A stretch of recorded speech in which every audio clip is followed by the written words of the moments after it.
السلام علیکم ورحمۃ اللہ وبرکاتہ۔ الحمدللہ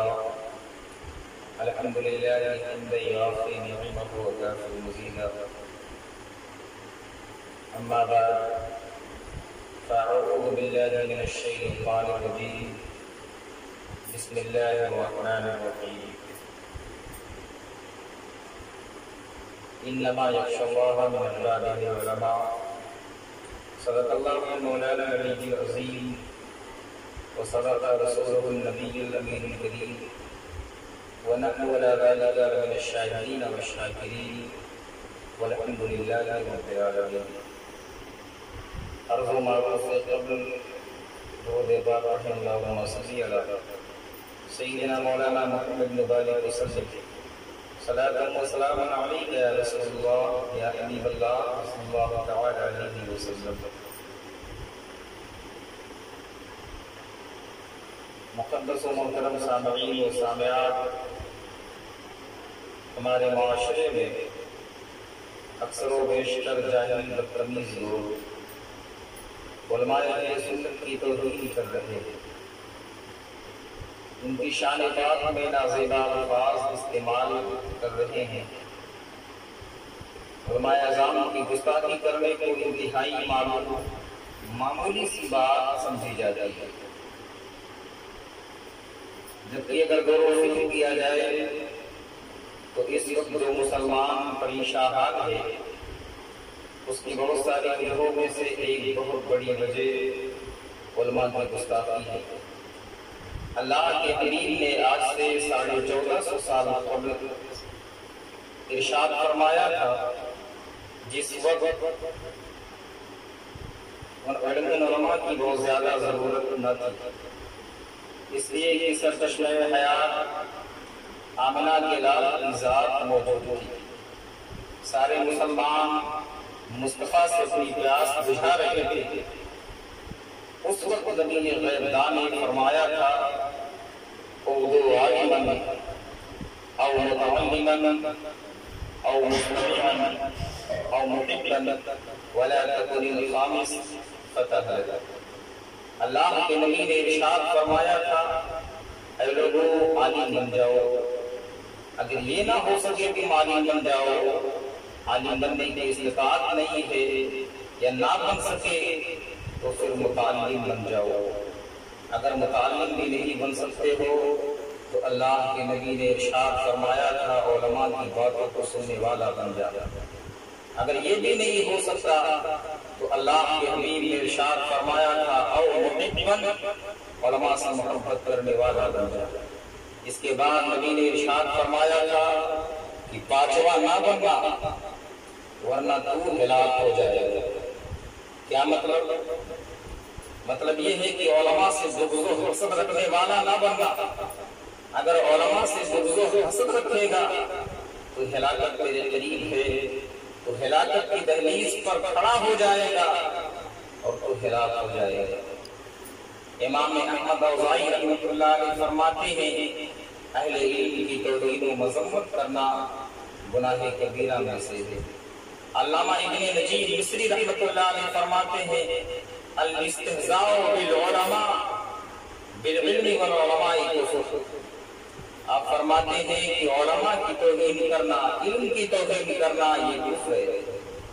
علماء اعظام کا گوشت ایسا ہوتا ہے، اس کے متعلق حضرت امام احمد بن حنبل فرماتے ہیں کہ علماء اعظام کا گوشت زہریلا ہوتا ہے، جو اسے سونگے گا بیمار پڑ جائے گا اور اسے جو کھائے گا وہ مر جائے گا۔ جو علماء کی توہین کرتے ہیں ان کی زندگیاں اللہ عز و جل تنگ کر دیتا ہے، انہیں ذلیل و رسوا کر دنیا سے اٹھاتا ہے۔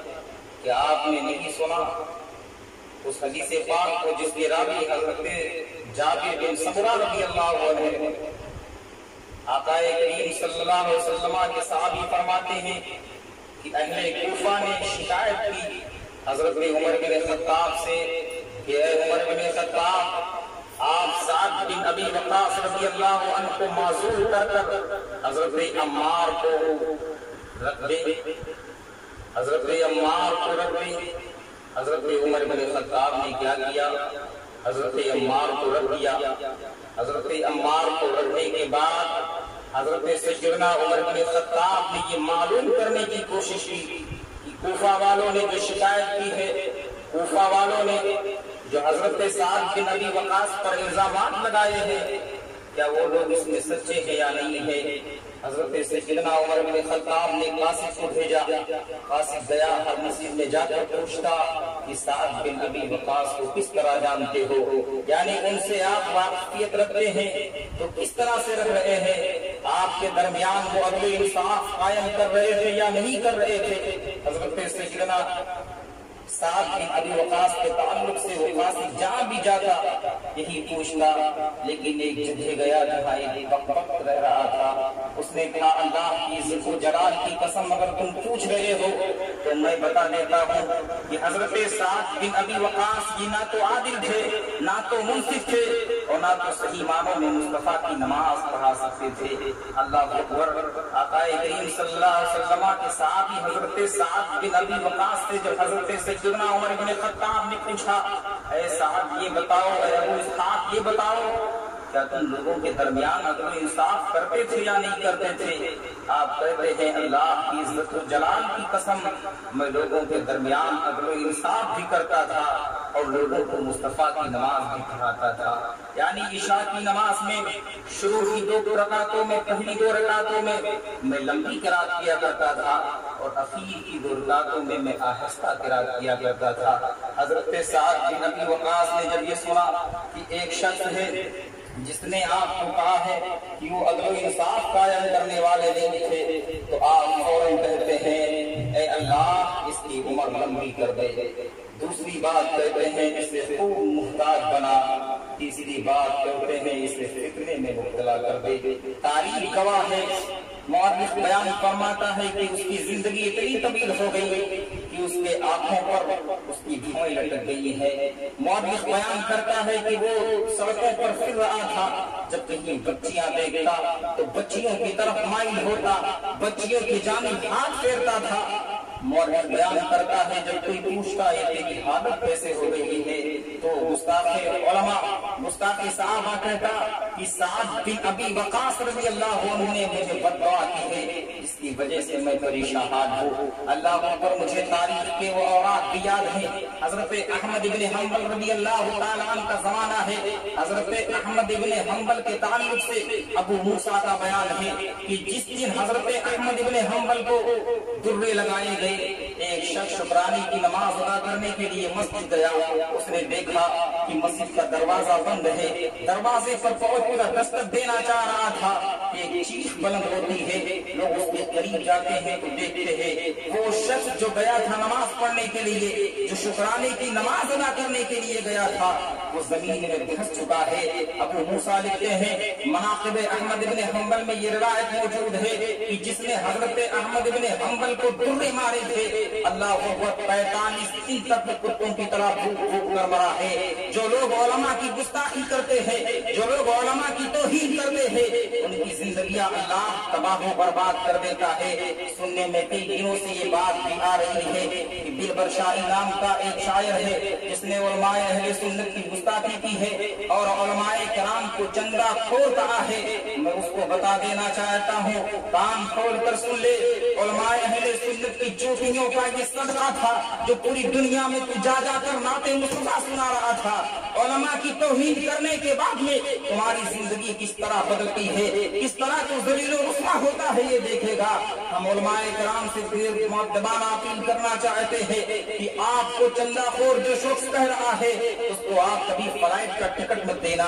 جو شخص آپ کی شان میں گستاخی کر رہا ہے، نازیبا الفاظ استعمال کر رہا ہے، اس کو کبھی اپنے جلسوں میں تم شمولیت مت دینا، کبھی اسے اپنے جلسوں میں مدعو مت کرنا، کبھی مت بلانا، تاکہ اسے یہ اوقات یاد آ جائے کہ جب ہم علماء کی جوتیوں کو صحیح کر رہے تھے تو ہماری عزت و آبرو عرش اعظم کی بلندیوں کو پہ اٹھ چکی تھی، اور جب علماء کی بارگاہ میں ہم تذلیل کے ساتھ پیش آ رہے ہیں، توہین کے ساتھ پیش آ رہے ہیں، تو ہم کس طرح سے اس طرح میں پہنچ چکے ہیں۔ ہم علماء کرام سے یہ مؤدبانہ اپیل کرتے ہیں کہ اس شخص کو ہرگز اپنے جلسوں کی زینت نہ بنائے، اور جو لوگ علماء کی توہین کرتے ہیں، علماء کی گستاخی کرتے ہیں، ان کے تعلق سے سیدی سرکار اعلیٰ حضرت فرماتے ہیں کہ علماء دین کی توہین کرنا سخت حرام، سخت گناہ کبیرہ۔ عالم دین سنی صحیح العقیدہ کی لوگوں کو حق کی طرف بلائے اور حق بات بتائے۔ محمد رسول اللہ صلی اللہ علیہ وسلم آخر الزمان خاتم پیغمبرہ محمد رسول اللہ صلی اللہ علیہ وسلم کا نائب ہے، اور نائب کی توہین کرنا گویا کہ رسول اللہ کی توہین کرنا ہے، اور جو شخص رسول اللہ صلی اللہ علیہ وسلم کی توہین کرتا ہے اس کا ٹھکانہ جہنم ہے۔ اللہ کے پیارے حبیب صاحب اولاد صلی اللہ علیہ وسلم نے کسی کو اپنا مالک نہیں بنایا ہے، آقا کریم صلی اللہ علیہ وسلم کے مال میں کسی کا حصہ نہیں ہے، لیکن مصطفیٰ کریم رؤوف الرحیم صلی اللہ علیہ وسلم نے کس کو اپنا نائب بنایا ہے۔ آقا کریم صلی اللہ علیہ وسلم چاہتے تو اہل بیت اطہار کے فضائل و مناقب کو مصطفیٰ نے خوب بیان فرمایا ہے۔ کہیں مصطفیٰ نے فاطمہ کو جگر کا ٹکڑا کہا ہے، کہیں مصطفیٰ نے حضرت علی کو آقا کریم صلی اللہ علیہ وسلم نے مدینۃ العلم کہا ہے، لیکن مصطفیٰ نے یہ نہیں فرمایا ہے کہ میری اہل بیت اطہار میں سے کوئی میرا وارث ہے، بلکہ اگر مصطفیٰ نے کسی کو اپنا نائب اور وارث بنایا ہے تو علماء کو بنایا ہے۔ علماء کی توہین کر کر کوئی شخص ترقی نہیں پا سکتا ہے۔ علماء اہل سنت سے ہم اپیل کر رہے ہیں، ہم گزارش کر رہے ہیں، درخواست کر رہے ہیں کہ جب تک کی دلبر شاہی اپنی ان بدتمیزیوں سے توبہ نہ کر لے، کبھی اپنے جلسوں کی زینتوں سے نہ بنائے، ہر طرف سے اس کا بائیکاٹ کیا جائے۔ جب وہ علماء کرام کی بارگاہ میں پہنچ کر علماء سے معافی طلب کرے، علماء کی بارگاہ میں سوشل میڈیا پر آ کر ہاتھ جوڑ کر معافی طلب کرے، تب اسے معاف کیا جائے، اس لیے کہ علماء کی توہین یہ بری بات ہے۔ اللہ لوگوں کی زندگیاں تباہ کر دیتا ہے علماء کی توہین کی وجہ سے۔ اس لیے انا پرست لوگ کبھی بھی خوشحال نہیں ہوئے ہیں۔ خوشحالی اگر کسی کی قدموں کی زنجیر بنی ہے، قدموں کی زینت بنی ہے، تو علماء سے محبت کرنے والوں کی بنی ہے۔ اس لیے کہ اللہ کے حبیب نے پہلے ہی فرما دیا تھا اُخْذُرْ عَالِمًا او مُتَعَلِّمًا او مُسْتَمِعًا۔ اللہ کے نبی نے ارشاد فرمایا تھا کہ یا تو عالم بن جاؤ، یا تو عالم نہیں بن سکتے ہو تو متعلم بن جاؤ۔ اگر متعلم نہیں بن سکتے ہو تو مصطفیٰ نے فرمایا تھا علماء کی باتوں کو سننے والا بن جاؤ۔